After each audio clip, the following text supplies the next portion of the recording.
I'm Rick Harp. This is your APTN News Brief for Tuesday, March 26th. We begin in Manitoba, where the province will have to pay over $500 million to children in its child welfare system, most of them Indigenous.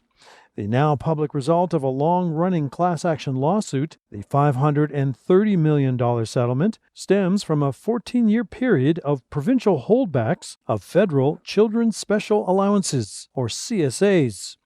Two of the plaintiffs, former executives at child welfare agencies, argued such holdbacks were theft from the most vulnerable children in the province. Plaintiffs Trudy Lavalley and Elsie Flett. You can compare this situation to, say, if your child's not in care and you're in receipt of the child tax credit, the benefit, and then the government turns around, the provincial government, and takes that amount off your paycheck.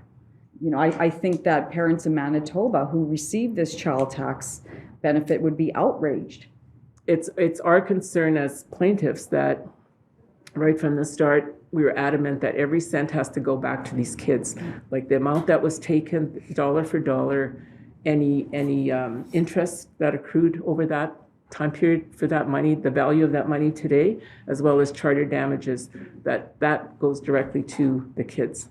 And that's how we hope and will be adamant that in the distribution plan that is what happens. The agreement has yet to receive formal court approval, at which time it will be subject to a 30-day appeal period.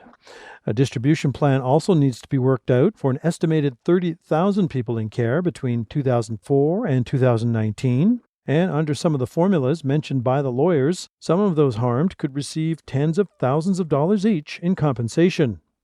Roughly 10,000 kids are in care in Manitoba at any given time, 90% of whom are Indigenous. To Iqaluit Nunavut, where the city's lone Catholic church is about to make its case for why it should be exempt from property taxes. Back in 2021, after unmarked graves were found on the Kamloops residential school grounds in BC, then-Mayor Kenny Bell pushed for the taxation of churches in Iqaluit. The following year, the city began to require any group seeking tax exemption to show how they were an essential community service, something a delegation from Our Lady of the Assumption Parish will argue tonight before City Council. The delegation says several organizations use their church, from Elections Canada to several Inuit organizations, as well as the city itself. The federal government continues to fail First Nations when it comes to better housing conditions. That's the blunt assessment of Federal Auditor General Karen Horgan in her latest report to Parliament. With more on how Hogan's findings have been received on the ground, Chris Stewart files this report from Treaty 8 territory. I can honestly say that I am completely discouraged. Last week's report by the Auditor General did not hold back on criticizing the federal government on how it has funded housing on Indigenous communities across the country. Karen Hogan's report says that many First Nation members do not have access to safe housing. This is their fourth report on housing conditions in 20 years, and it says conditions have not changed in that time. And that so many First Nations individuals and families continue to live in substandard homes. For the prairies, Saskatchewan, Manitoba, and Alberta, the report says communities have been underfunded by $140 million since 2008 for housing because the Canada Mortgage and Housing Corporation is using population data from the 2001 census. Money needed to build and repair homes. APTN spoke to Arthur Noski, the Grand Chief of the Treaty 8 First Nations of Alberta, at a recent Keepers of the Water conference. He is very concerned about the lack of funding increases. Housing is very crucial to your health, your confidence, and your demeanor. I come from a membership that's about 700 population. We kind of got into this process in the 1992. Our housing funding was $137,000. Going on 30 years plus, it's still $137,000. Indigenous people are the fastest growing population in Canada, increasing by 9.4% from 2016 to 2021, according to the 2021 census. Grand Chief Noski says the federal government hasn't taken higher populations into account. Through a land claim process, they use numbers of 3.9 people per house to a max of 5.2, 5.3 per household. So if they take the populations now in First Nations country and do that calculations, I think that funding would adjust drastically. He says the federal government continues to ignore treaty rights. Like I said, they keep doing things that don't honor what the agreements are supposed to be. The CMHC has now agreed to use the latest census data by the end of 2025 for funding. Both they and Indigenous Services Canada say they accept all of the report's recommendations. Chris Stewart, APTN National News, Edmonton. A First Nation in Northern Ontario beset by fire earlier this month will soon get help from Ottawa. On March 2nd, the Margaret Gray Nursing Station on Cat Lake First Nation burned to the ground. Now the First Nation will receive close to $3 million to build a temporary replacement.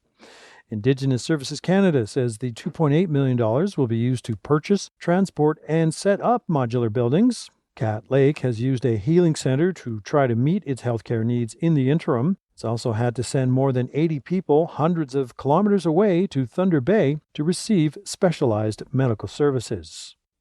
And finally, a BC comedy troupe known as the Danger Cats continue to court controversy. An act whose routine reportedly mocks murder victims and residential school survivors. Relatives of those targeted remain unamused. Tina House reports. No pride in genocide! No pride in... This isn't a joke. Look at this. Look at this. This is hate. This is a crime. Close to 100 people showed up to protest against the Danger Cats, a comedy group from Alberta that makes fun of the many victims of serial killer Robert Pickton. My auntie, she was a daughter, she was a mother, she was an auntie, a cousin. And shockingly, they decided to hold their show in the exact neighborhood where many of the women went missing from and were later murdered, including Lorelei Williams' own cousin, Tanya Holick, killed on the Pickton farm. We cannot allow the genocidal violence against marginalized women and girls to become fodder for entertainment and or some sad attempt at humor.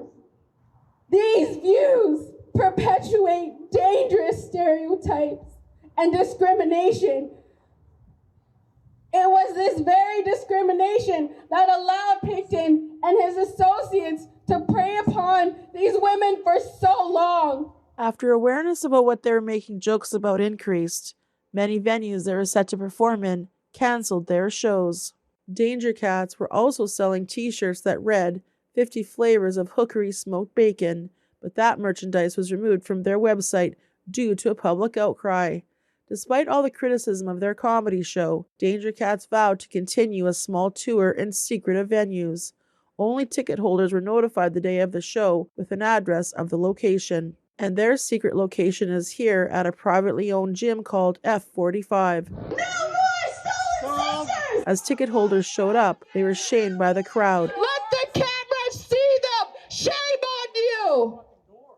All of you! Let the camera see their faces! This is what the cops uphold. They uphold hate. They uphold racism. They uphold the ongoing genocide of Indigenous people. Michelle Pinot's daughter, Stephanie Lane, was just 20 years old when she was killed by Pickton. Pinot bought a ticket to the show because she wanted to know where the secret location was going to be to come here and rally against it. But when she tried to enter, police would not let her in. Let her in. You only let white males and white women in? Is this an apartheid right now? Is the BPD doing an apartheid right now? For 27 years, I've been trying to lead a life of some kind of normal, which when degenerates like this bring it up is impossible. It's like putting the knife in and turning it, picking the scab over and over and over and over. It's inhumane. It's torture what these people are putting families through. APTN News contacted the owner of the gym, and he claimed to know nothing about the event and apologized to anyone that was offended. Tina House, APTN National News, Vancouver. And that's your APTN News Brief for Tuesday, March 26th. I'm Rick Harp.